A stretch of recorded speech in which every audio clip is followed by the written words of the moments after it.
Hello বন্ধুরা, Paromita blog PS channel থেকে তোমাদেরকে অনেক অনেক স্বাগত। তোমরা সবাই কেমন আছো? আশা করছি খুবই ভালো আছো। চলো আজকে নতুন আবার একটা রেসিপি তোমাদের সঙ্গে শেয়ার করব। আজকে বানাবো দই পাবদা। ভিডিওটি স্কিপ করবে না, প্রথম থেকে শেষ পর্যন্ত দেখতে থাকো আমি কিভাবে বানাচ্ছি। নমস্কার বন্ধুরা, শুভ সকাল। প্রতিদিনের মতন আজকেও একটা দুর্দান্ত রেসিপি তোমাদের সঙ্গে শেয়ার করতে চলে এসেছি। চলো আজকে আমি তোমাদের সঙ্গে পাবদা মাছের একটা রেসিপি, একদম ইউনিক এবং ভিন্ন স্বাদের একটা রেসিপি শেয়ার করব। তো ভিডিওটি স্কিপ করবে না, প্রথম থেকে শেষ পর্যন্ত দেখার অনুরোধ রইল। চলো আগে মাছটাকে আমি কেটে ধুয়ে পরিষ্কার করে নিই, তারপরে বাকি উপকরণগুলো দেখাচ্ছি। তোমরা আমার মতন কে কে পাবদা মাছ খেতে ভালোবাসো অবশ্যই কমেন্টে জানাবে। একটা লাইক দিয়ে ভিডিওটি দেখতে শুরু করবে, যদি ভালো লাগে মিষ্টি একটা কমেন্ট করে দিও। তো চলো বন্ধুরা, দেখতেই পাচ্ছ পাবদা মাছগুলো ধুয়ে কেটে পরিষ্কার করে নিয়েছি। আজকে বানাবো দই পাবদা। তার জন্য উপকরণ কি কি নিয়েছি দেখো। মাছগুলোকে আগে থেকে কেটে ধুয়ে পরিষ্কার করে নিয়েছি, যে কপেজ লাগবে সেটাই নিয়েছি।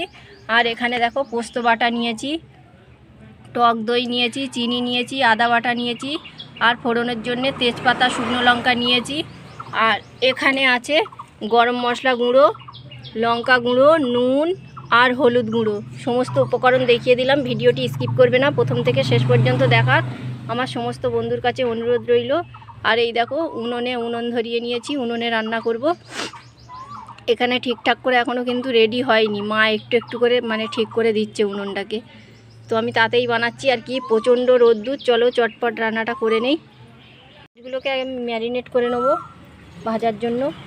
দিয়ে দিচ্ছি নুন, হলুদ গুঁড়ো, আর দিয়ে দিচ্ছি নুন পরিমাণ মতন।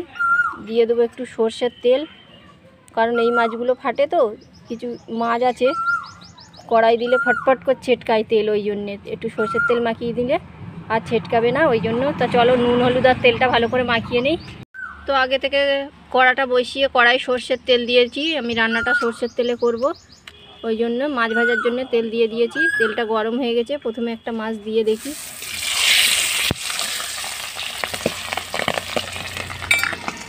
যখন মাছ ভাজা হচ্ছে ততক্ষণ আমি দইয়ের মধ্যে কিছু জিনিস মিশিয়ে নেব, উপকরণ। দিয়ে দিচ্ছি একটু সামান্য নুন, দিয়ে দেবো লঙ্কার গুঁড়ো, দিয়ে দিচ্ছি হলুদ পরিমাণ মতো, আর দিয়ে দেবো এই যে পোস্ত বাটা একসঙ্গে, দিয়ে দেবো চিনি। এগুলো সব আমি একসঙ্গে খুব ভালো করে চামচ দিয়ে মিশিয়ে নেব।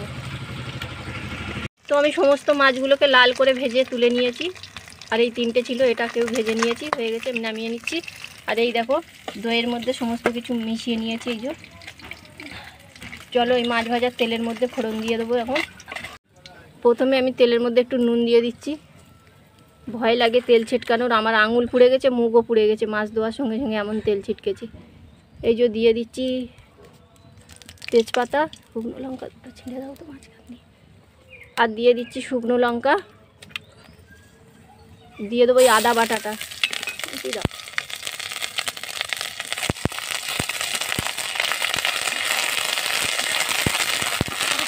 বাপরে বাপ, কি ছিটাচ্ছে। এবার দিয়ে দেবো এই দইয়ের মিশ্রণটা। ফোড়নটা হয়ে গেছে, চলো এটাকে ভালো করে আমি কষিয়ে নিই, ভালো করে কষিয়ে নিই। আমার মশলাটা খুব ভালো করে কষিয়ে নিয়েছি, এবার আমি একটু জল দিয়ে দিচ্ছি।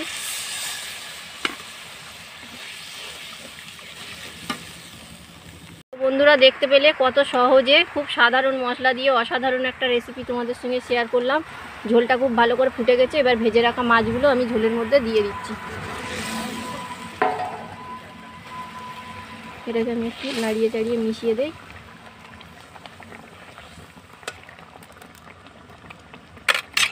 লাস্টে আর দুটো জিনিস দেবো, দিয়ে নামাবো, তোমাদেরকে অবশ্যই দেখাবো। তো বন্ধুরা দেখতে পাচ্ছ আমার রান্নাটা পুরো রেডি হয়ে গেছে। দই পাবদা উপর দিয়ে ছড়িয়ে দিচ্ছি একটু চেরা কাঁচা লঙ্কা কয়েকটা, আর দিয়ে দেবো গরম মশলা।